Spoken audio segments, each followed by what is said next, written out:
Well, good morning, everyone. Yeah, the rain has kind of put a dent in the flow of the morning here. Yeah, I'll just get a few more minutes as people get settled. And we're going to start the morning off with singing Rudolph the Rednosed Reindeer. So feel free to join us.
So blessed to have children that help bring us into the Christmas spirit.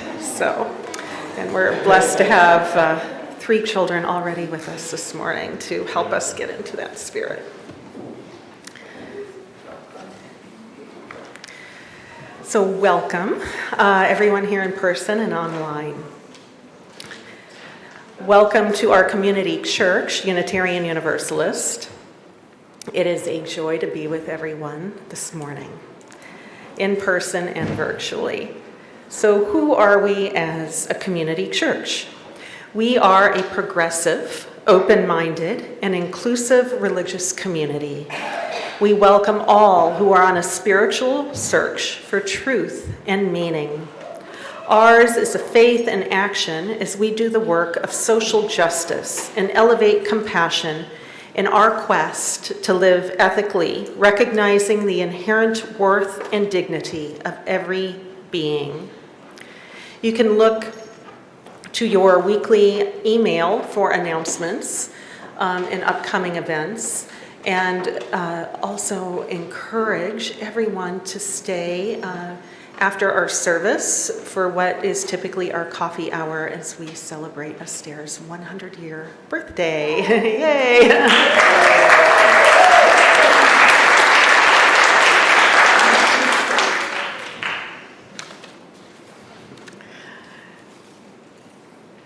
So we will now sing a hymn. We've got hymn 253, O Come All You Faithful.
I have some opening words for us this morning. This is the words of Linda Hart, "Rest from our journeys." The travelers had come a long way, and had a long way yet to go. Unable to come off the donkey without her husband's assistance and the grace of a large stone, still she came down, one hand to her back, feeling the ache throughout her body.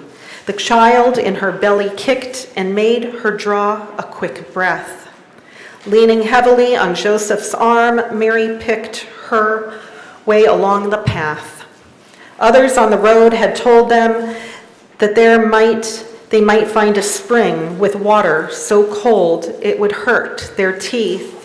Here they might find a place of shelter and calm where they could bed down for the night. Here we come to find a moment of refreshment and rest from our journeys.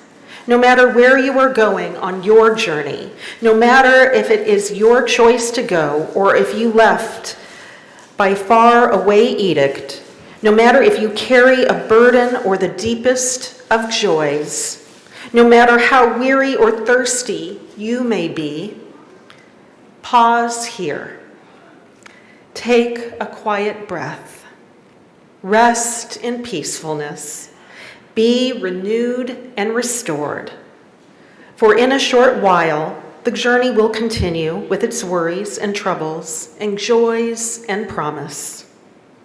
Until then, let us join together, minds and hearts, and worship here this morning. We now have our stories for all ages with Cynthia.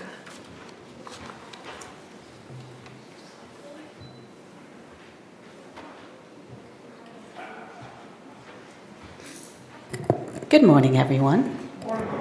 This morning we're going to have some nice foliage, for the winter solstice on the projection. It'll add some dimension. But it's going to be on the summer solstice. It's not summer solstice. I'm so ready for summer. Winter solstice is called the shortest day, celebrating the winter solstice. Oh, thank you.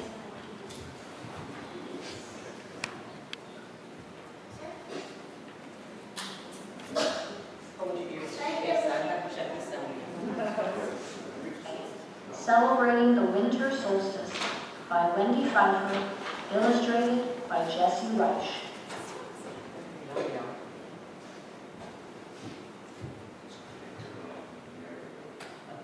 In late autumn, in the northern part of the world, squirrels hide nuts, foxes grow thick fur coats, and flocks of birds fly to warmer places. The sun rises later each morning and sets earlier each evening. Each day it appears lower in the southern sky. As the sun gets lower and lower, the north gets less and less daylight. The air grows colder. Chickadees fluff their feathers to keep warm. Woodchucks hibernate in their burrows, and white-tailed deer nuzzle through the snow to find the last blades of grass.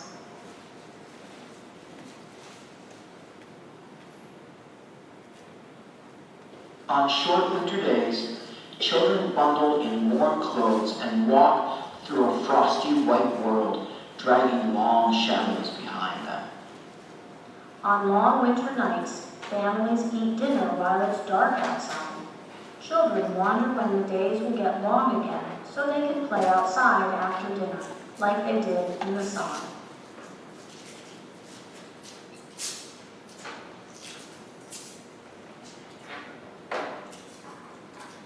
In the north, on or around December 21st, the sun reaches its lowest point on the horizon, making the day the shortest day of the year. Like all days, December 21st has 24 hours, but it's called the shortest day because it has the fewest hours of daylight. The shortest day, called the winter solstice, is the beginning of winter, and in some places, winter means cold, nose-nipping weather. The earth tilts as it moves around the sun. When the northern part of the earth tilts away from the sun, the north gets less heat and light than the southern part.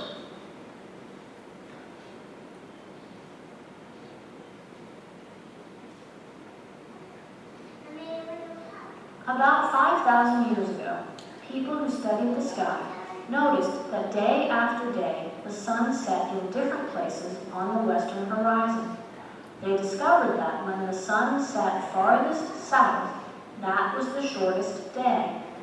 These early astronomers planned to mark the shortest day. Then each year, people would know when the days would start getting longer again.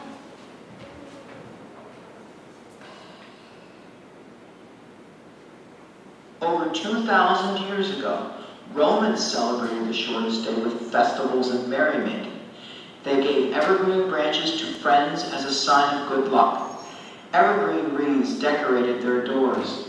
Since these plants stayed green when others turned brown, they reminded the Romans of the coming spring. Mistletoe and holly hung in their homes because plants that survived the hard winter were symbols of life. Many people believed these plants would bring strength to their families.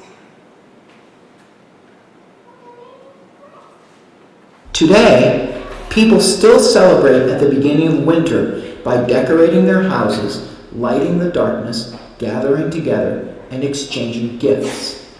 They no longer worry that the sun will disappear forever. People know that days get colder when their part of the earth tilts away from the sun. They know that days get shorter when the sun appears lower in the sky.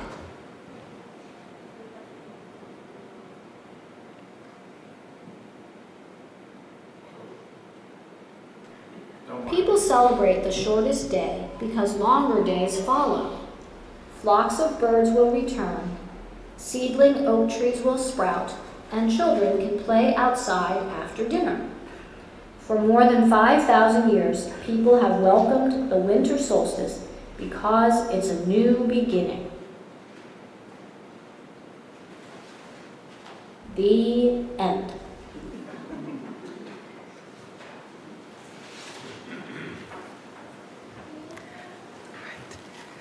So we haven't lit our chalice yet, so I'm going to do that. It is Community Church's custom to light a chalice, invoking hope and eternal truth to our worship. Please join in singing We Light This Flame, words and music by Bert Brunson.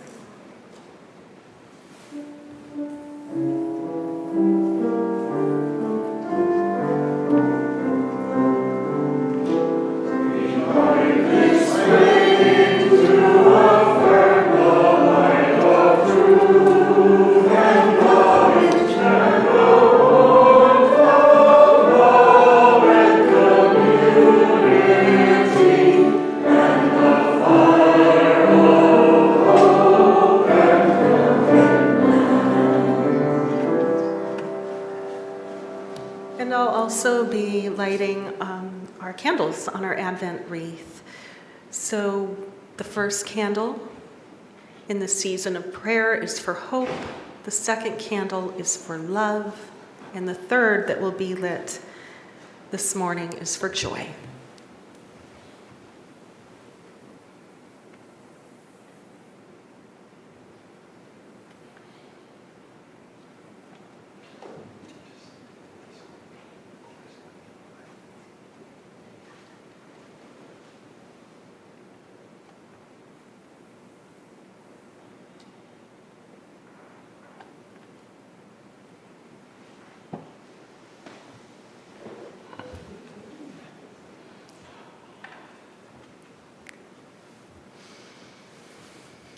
Now is our sacred time of joys and sorrow. If you are online, you can write your joys in the comment section. And if you are in person, there are cards in the foyer for you to fill out if you haven't done so already. If you weren't able to fill one out earlier, please feel free to do so during this next music piece. And we thank you for being a part of this moment. We'll be singing in 254. In 254.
Do we have any joys or sorrows that anyone would like? I see one there in the back. I see another one.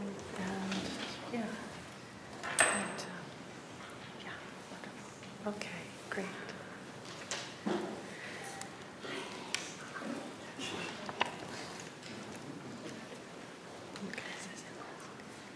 Okay, so I have a few here.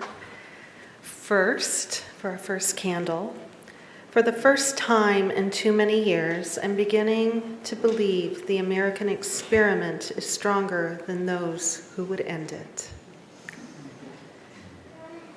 Second, my grandson Lucas is eagerly awaiting the birth of his sister, Calliope, in February. And number 3, happy birthday, Esther.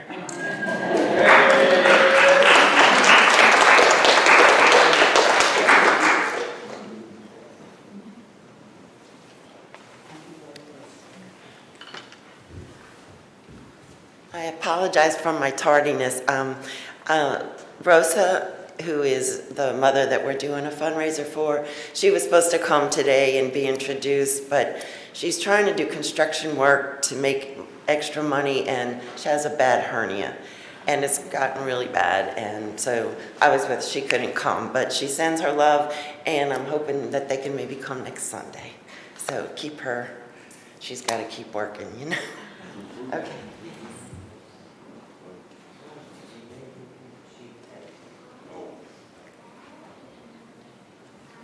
Right, this one's from Cindy Tollet. That's my daughter. She must be on. Ah, okay. Okay.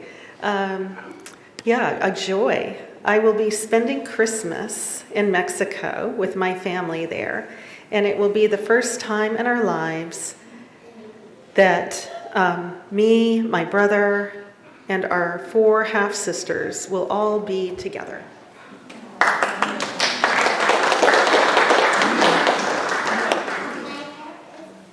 Also hearing a joy that our former choir director, Bennett Britt, is here in our congregation.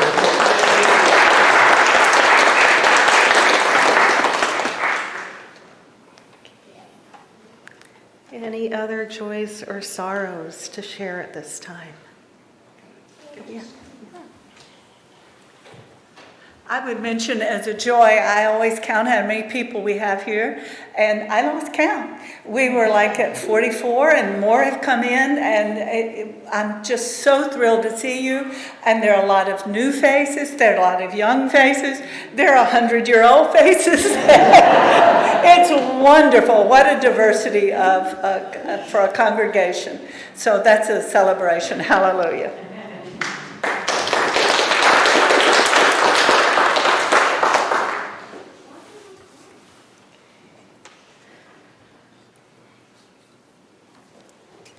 Yeah. So,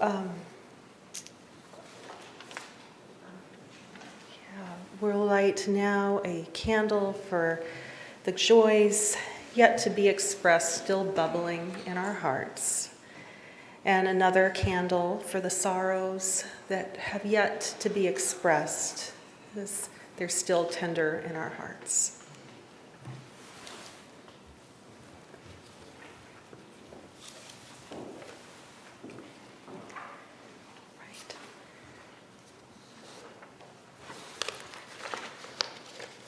So I have a reading I thought I'd share with you this morning. It was a bit Unitarian Universalist in spirit. This reading for today is called The Rebirth of Reality, an Existential Interpretation of Christmas by Scott Kaiser. Beyond the undeniable commercialism, the season's hottest new techno-gadgets and mass-produced nativity sets, there is a story that's inconveniently rooted in an explicitly religious source, the Christian New Testament scriptures. Probably, The greater majority of Americans have at least a vague and very general understanding of the story of the birth of Christ and the Christmas holiday and that celebration of that event. Some people passionately believe in this event, however they may interpret it. Others passionately reject and oppose this event in terms of its religious or spiritual meaning. And others are relatively indifferent toward this event and just don't seem to care either way or the other. What I think is important to note is that whatever else Christmas has become in our society, its religious or spiritual foundation, is a historical, cultural, and psychological fact that is always present and to which we must respond. Let me be very clear, he says. My intention is not to persuade anyone to accept a particular religious perspective or even a specifically Christian perspective regarding the meaning of Christmas.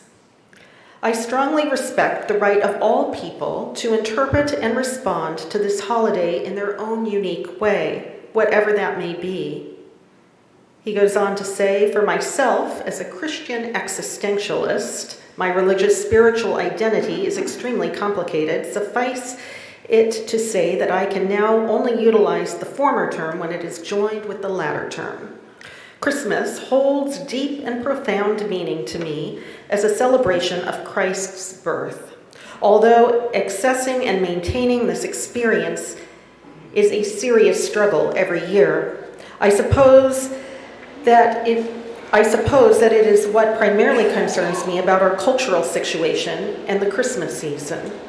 Can its religious spiritual foundation be genuinely meaningful for our collective culture and for each individual person within it? I believe and want to humbly suggest that indeed it can and perhaps should be. I imagine that many people reject the religious spiritual foundation of the Christmas story for a variety of reasons because they are adherents of a different religious or spiritual tradition or practice. They are non-supporters or opponents of religion or spirituality in general, or Christianity in particular. They cannot honestly accept or believe in the related traditional doctrines, etc. Precisely this, I think, is what is so tragic about the situation, the fact that too many people seem to get stuck in these issues and don't realize that they truly don't matter. It doesn't ultimately matter whether or not you believe that Jesus is the Son of God, that he is God and was born of a virgin, or that you assent to abstract doctrines such as the divinity of Christ, the incarnation, or the Immaculate Conception. What does ultimately matter is whether or not you directly experience a deeper living reality of your own being, the being of others, and being itself. The prologue in the Gospel of John proclaims the reality of the Logos, and that Logos became flesh and dwelt among us.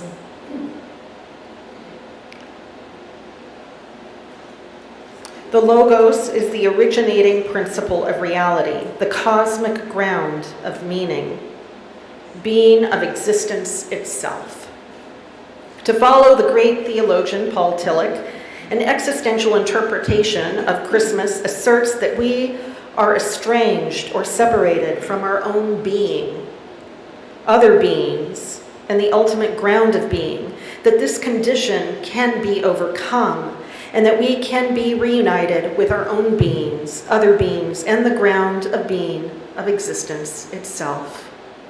These are existential dynamics that everyone can understand and to which all can relate, because they constitute the essential core of the human predicament.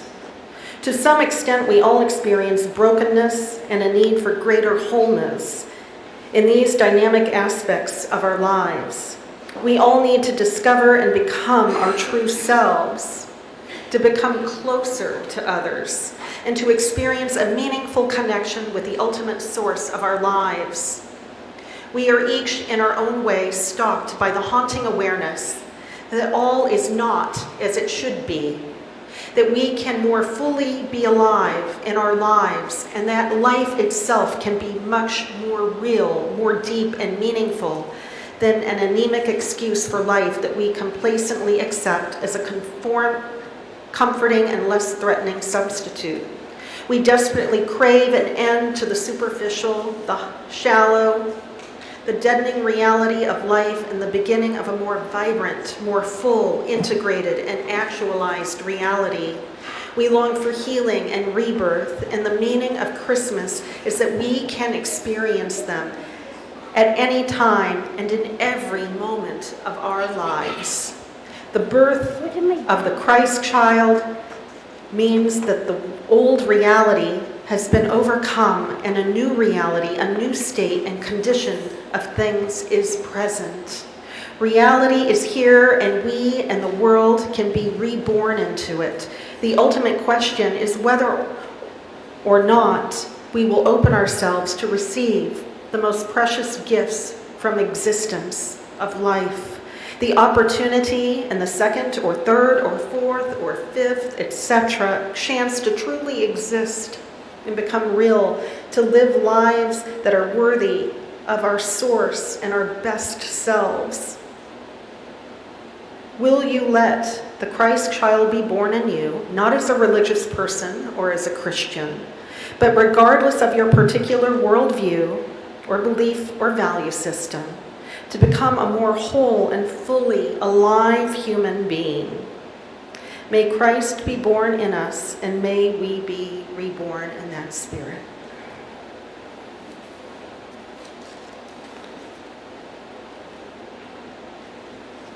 And will you join the choir in singing Angels We Have Heard on High, hymn number 231. Thank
So this morning, we are going to celebrate some new members here at the church. And so before we do that, I have some words here to share.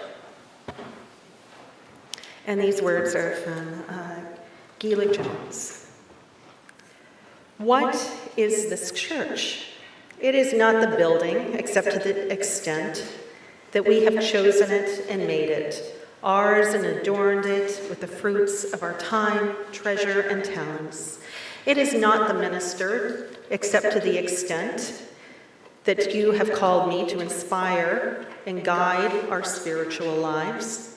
It is not the music, except to the extent that we make it when we blend our voices together to produce sounds lovelier than any one of us could make alone.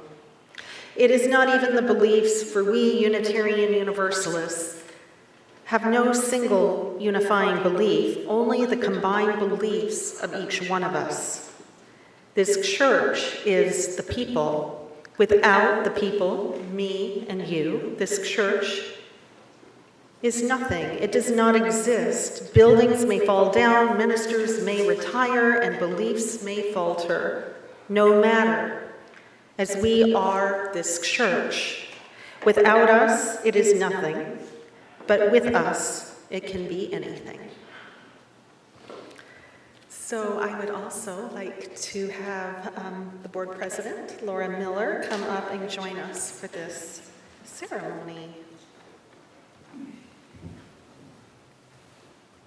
Thank you.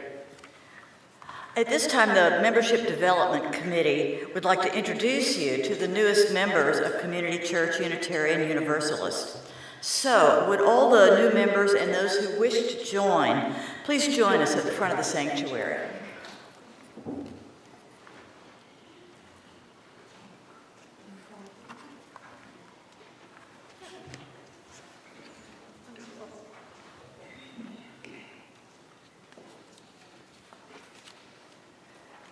So today we have 4 new members here, and we welcome Nicholas Yetter, Emma Cavalry, and we have Joni Smith and Lily Lebec. Lily Lebec.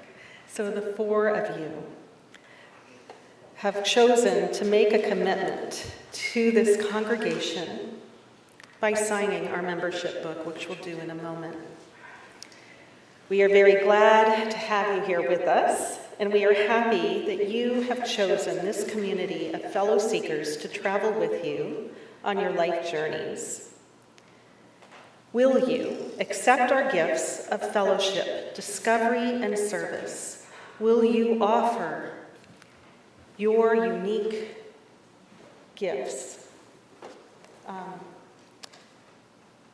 and special gifts? Will you add your name to the long history of Unitarian Universalist people who spread hope with our living faith? Will you encourage with us as we seek to create a community and a world dedicated to love and justice? We will. Now, congregation, will you welcome these new members and their community of people with the warmth and comfort of your fellowship? Will you seek to add your strengths and talents to the new gifts that they bring to us? Will you share our triumphs and our struggles as our community grows and changes? We will. Let us say together the covenant that is here in this church. This covenant is a promise that we make to ourselves and to each other, which holds our community together with common purpose and common love in the midst of our diversity of beliefs. And I'll read the covenant, 3 sentences, and then you can repeat after me. The first is, love is the doctrine of this church, and service is our prayer. Love is the doctrine of this church, and service is our prayer. This is our great covenant. This is our to dwell together in peace, to seek truth in love, and to help one another. To dwell together in peace, to seek truth in love, and to help one another. Now, we welcome our members to sign the membership book, which is right here. When you finish, you can remain at the front, and if you feel comfortable, we would like each of you to tell us something about yourself. And then also, anyone who is already a member and who has not had an opportunity to sign the book, you can also come forward at this time.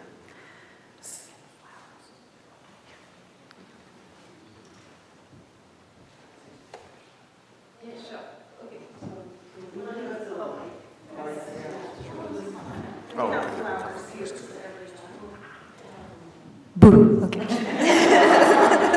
Making sure. So my name is Lily. I am French, and my accent is really heavy. So if you don't get a word of what I'm saying, that's normal. I can repeat. It's okay. So I grew up in France, obviously. So I grew up essayist, and I moved to New Orleans about 8 years ago. And I realized that religion here is very ubiquitous, and that's something that was new for me. And I think at its best, I looked at it as, okay, people have a community that they share beliefs, they share ideas, and that's really what religion is about. That's kind of how I looked at it. And this year, a friend of mine started coming here and introduced me to... and I was really surprised and stunned that there was a concept of a church that would encompass so many beliefs and be so open-minded, and that really was new to me. I had never heard of that concept. So I don't know truly from where I come from, and so I am very happy to become a member of this community.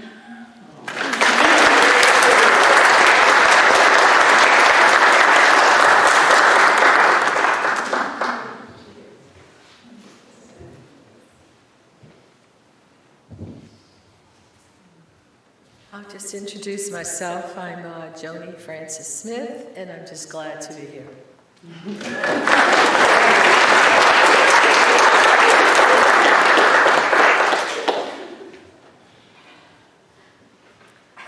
So, my name is Emma Caverly. I've been coming here for about a year, and I'm from New Orleans, but I was raised in a different religion that is much more doctrinal. And, I knew that I wanted something, but I didn't know that there was a church like this until I started coming here, where I could feel like I was being honest about the beliefs in my heart or the questions in my heart, and I didn't have to compromise on that. It could still be part of a church community and seek spiritual truth and work to make this world a better place. So, thank you for being here and for making this community so that I can become a part of it.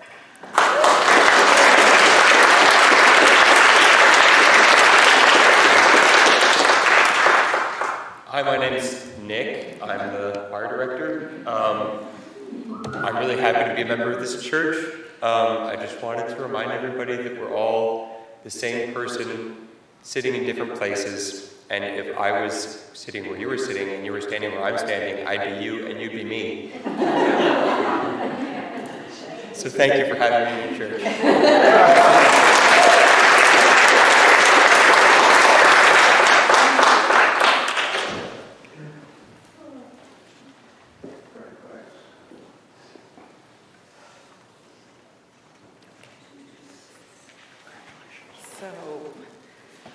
We welcome everyone, all the four of you that have chosen to join this church on this day. So we now have another hymn, right, to sing. Oh, and also, yeah, we have, this is the time that we do our offertory and our offering for the church. And some Sundays we do 50%, share the plate, and we will have the plate that goes around. The contributions will go to this church fully on this Sunday, but I'm giving this also as an opportunity. We have a little artistic rendition of a Christmas tree outside in near the fellowship hall. And you might choose, this is for Rose and her family, that we have worked and held and welcomed this immigrant family who was in need of love and friendship when coming here to New Orleans. And it's now Christmas season. We can share our gifts that way with Rose's children and welcome you to do that and consider that as part of your offering this Sunday. And so please join us in our next hymn, People Look East, number 226.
So as we come to a close for our service, I'm going to close with the words of Cindy Lou from the movie How the Grinch Stole Christmas. No matter how different a who may appear, they will always be welcomed with holiday cheer. And I will extinguish the chalice so that it might glow gently in our hearts. May it light your path as you leave this place. May it guide your way until we are together again. And we are going to be singing our closing hymn. And Annabelle, I welcome you if you would like to come up to sing with us all. Santa Claus is coming to town.